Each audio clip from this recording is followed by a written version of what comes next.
ชมบรรยากาศยามแรงผาตั้งวังเวียงป้ายลงลุ่มผู้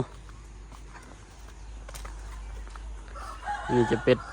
วัดภูชัยคำวนารามโอ้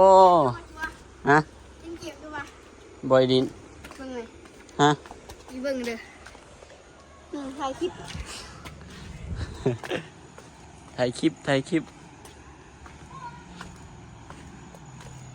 อันนี้จะเป็นจุดชมวิวเนาะจุดชมวิวยามแรงโรงพยาบาลพระตั้งพญานาค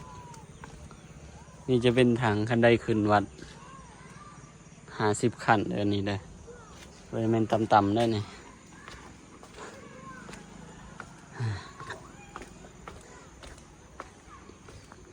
ลงไปลุมจะเป็นน้ำซองนี่จะเป็นทางเข้าบ้านนะเจ้า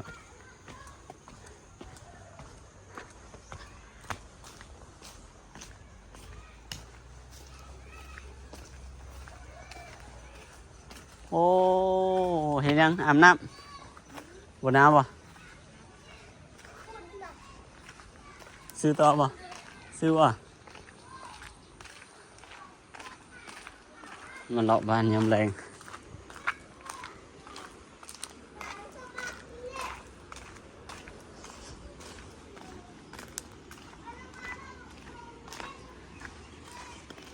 โต๊ะโบอิน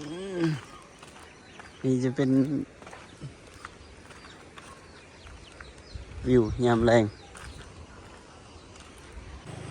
นี่ก็จะเป็นจุดหนึ่งของบ้านผาตั้งเนาะที่มีนักท่องเที่ยวเขาเจ้ามาเที่ยวลายเนาะแต่ละเทือ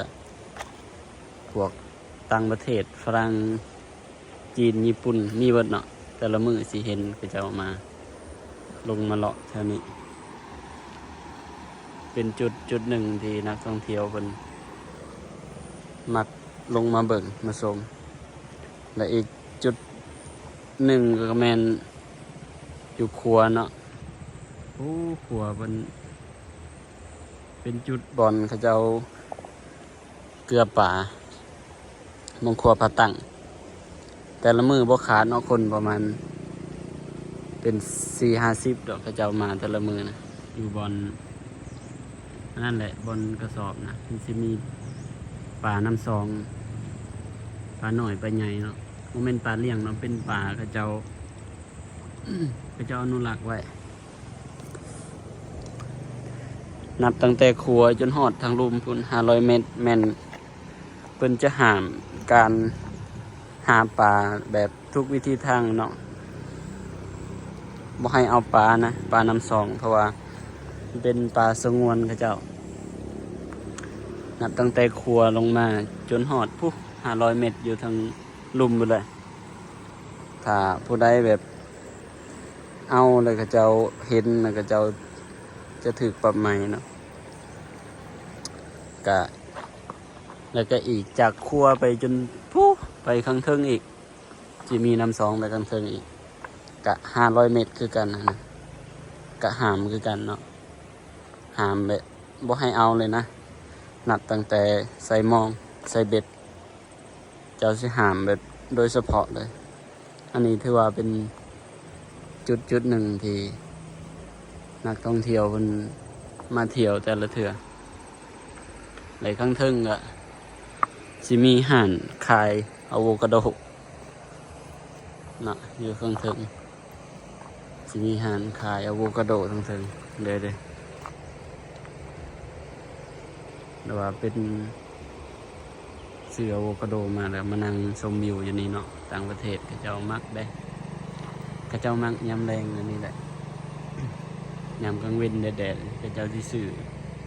กาแฟอะโวคาโดมากินแล้วก็มาชมวิวตามนี้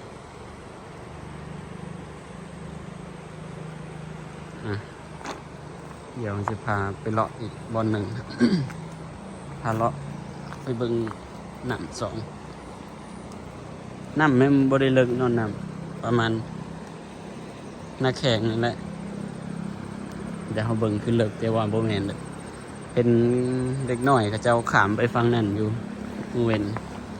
ก็จะเอาขามแต่นี่ไปเลยขามไปฟังผู้เมื่อก่อนงามเนาะอันนี้แต่ว่าที่เห็นเป็นก้อนหินโคลเคลนี่แม่นถึงน้ำเสาะช่วง2 เดือน 3 เดือนขึ้นหลังนี่น้ำท่วมแล้วก็นำเสาะไปเบิดนี่ก็จะเป็นห่านของห่านอะโวคาโดอยู่ข้างเทิงนะคนตั้งอย่างนี้ตั้งอยู่พี่แล้วแหละน้ำท่วมแล้วก็ไปเบิดเลยนับตั้งแต่ต้นหมากพร้าวต้นหมากม่วงเนาะไปจนเบิดเลยนี่เหลือแต่หางมันแม่นเลยถือเสาะประมาณหลายเม็ดเติบเลยตัวเป็นหินขาวๆนี่แม่นหมดเลยเดี๋ยวจนหอดตะฟังผมตัว3 เม็ด2 เม็ด3 เม็ดนี่ได้เลยคนก็เลยขึ้นไปตั้งหานอยู่เทิงต่อเนื่องจากกระยันท่วมอีกปีหน้าเนาะยันท่วมอีกยันหมู่บ้านนี่ก็ถึกท่วมในหมู่บ้านนี่ผู้บางคนก็เอาเครื่องบ่ทันท่วมกับบ่ได้ท่วมอันนั้นเลิกปานใดเนาะประมาณเพียงหน้าแข็งนี่พวกอยู่เพื่อนชั้นหนึ่งก็สิถึกท่วมเบิดทั้งหลุม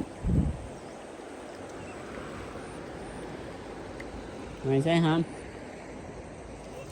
ไม่ลิ้นโอ้ก็สิถึกท่วมมาเนาะช่วง